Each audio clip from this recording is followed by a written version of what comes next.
Andreas, thanks for joining us here. So talk to me a little bit about this rise of non-state actors in war. Yeah. So, the last book that I've published on surrogate warfare is looking exactly at the assemblage between state and non-state actors. Rather than looking at war through the lens of it being entirely only state actors fighting each other, what we see today, particularly in the MENA region, is that different state actors enter into these kind of relationships with non-state actors, where some of these relationships are actually on par. So it's no longer this proxy relationship whereby the state is the patron and the non-state actors is somewhat the surrogate or the executive agent. We see also non-state actors externalizing the burden of warfare to other non-state actors. So you have these networks that are now fighting each other. They become very, very complex and makes it very, very difficult to control these conflicts. I mean, Libya is a great example, for example, where you have a variety of different state actors from outside of Libya getting inside of Libya, but not directly, but through surrogates. So you have, the Egyptians and the Emiratis in particular on one side, supported by the French, Turkey on the other side, supporting the government. And then on the ground, even the Haftar side, which is itself a surrogate, is already delegating to other surrogates or other militia groups that they're cooperating with. So these are networks where, in comparison to traditional, conventional ways of looking at war, you have these very complex relationships of accountability and loyalty as well, which makes it very, very difficult, if not impossible, to control or predict what outcome is going to be of any of these conflicts. And the complexity of it means also that the international law that we have in place, which only looks at states by majority, makes it almost impossible for international law to be applied, because surrogates are a way to bypass international law, international humanitarian law as well. And for the most part, it has created a situation whereby most state actors that are extra-regional, so in Europe or in the United States, are looking onto these conflicts and can't do anything or unwilling to do anything. Yeah.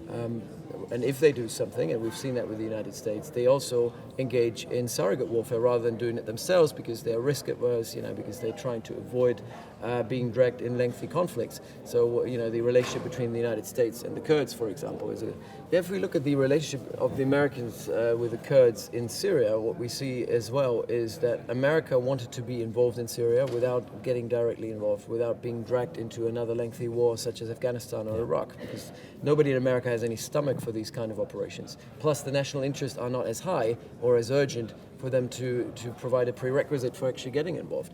So that what they do is they go and look at the surface of the conflict, at the various groups that are fighting each other, and then you decide which one can we actually work with. And they decided for the Kurds because they seem to be somewhat aligned with Western values, particularly and only in the war against ISIS, which was a sub-conflict of the wider Syria conflict. So surrogate wars are never the panacea or the silver bullet to actually solve these conflicts. They allow you to get involved and stay involved for an indefinite time without too much risk or too many costs. And the problem with that is you create protracted conflicts. And that's what we see in the MENA region, is protracted conflicts wherever you look. Because in the end of the day, it's one surrogate fighting another surrogate, and then people switch sides. So tell me a little bit about one thing that you mentioned there. We talk about being able to bypass law. Yeah.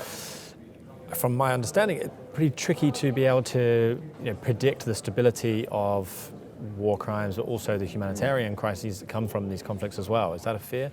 Absolutely. So surrogate warfare is also a way to externalize war crimes. So you can basically, almost as if you would use a mercenary, you can outsource war crimes, because it gives you a level of discretion and deniability on the side of the patron to say we have nothing to do with it. We see that with the Iranians. The Iranians are the masters of surrogate warfare in the region, despite the fact that we know that many of these actors that are acting on behalf of Iran are actually almost Iranian, because they're staffed with Iranians.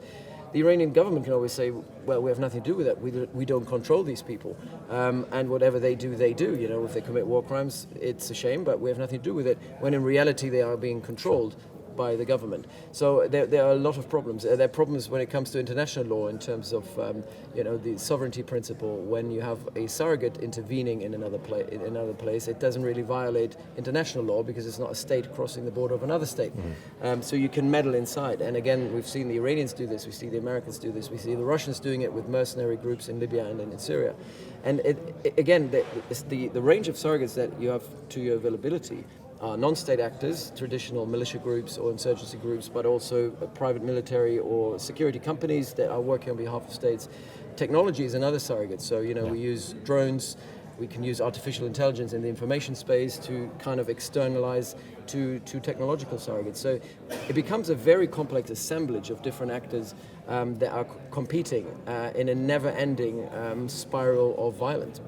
So the final question I want to ask you is about the use of narrative in surrogate warfare. Talk me through your perspective on this. Right, so a completely new field that has emerged over the last couple of years, particularly with social media being such an important part of civil society across the world, is that you see patrons externalizing a lot of information warfare or subversion to cyber surrogates, bots, trolls, online influencers, who are part of these disinformation networks that have only one goal, and which is information psychological stability, targeting information psychological stability of communities. And the big issue here is that these are means of warfare that are not recognized as such. When we talk about fake news and disinformation, we see them as disruptive, but what we don't do is we don't really see them as means of war. What disinformation networks can do, they can actually, in target audiences, change their wills, their behavior, their attitude. Behavior is the ultimate one that you want to change. Yeah. And when you look at the definition of war, it's usually a competition of wills, a contest of wills. And if you don't know, you no longer have to contest wills, when what you can do is actually undermine the will of your adversary. So it is a means of war that we see the Russians using in America in their involvement in the US presidential election. We see that in the Gulf crisis with the Emiratis in particular, but also the Saudis, trying to change narratives about Qatar, trying to isolate Qatar diplomatically in the Western world, but also obviously the Emiratis trying to change how Arab communities are looking on the ground at problems. So in Egypt, they engage very much with the anti-Morsi movement and try to steer a polarization there. In Libya, they're doing it by investing into groups that are against the current government, against Islamists, and through disinformation have created a fake consensus and fake mobilization, which in reality, the source is fake, the mobilization is real, mass mobilization that can topple governments. And I think that is something that, looking forward, is very, very, very dangerous, and we have absolutely no way of actually controlling this, because it's entirely legal, particularly in the Western world where we cherish freedom of speech and liberal debate. How are we going to control debate when external actors such as Russia or the UAE or also China are trying to meddle in our information psychological complex of how we make decisions? Petrifying. Yes. Thank you so much, Andreas. I appreciate it. Thank you. Thank you.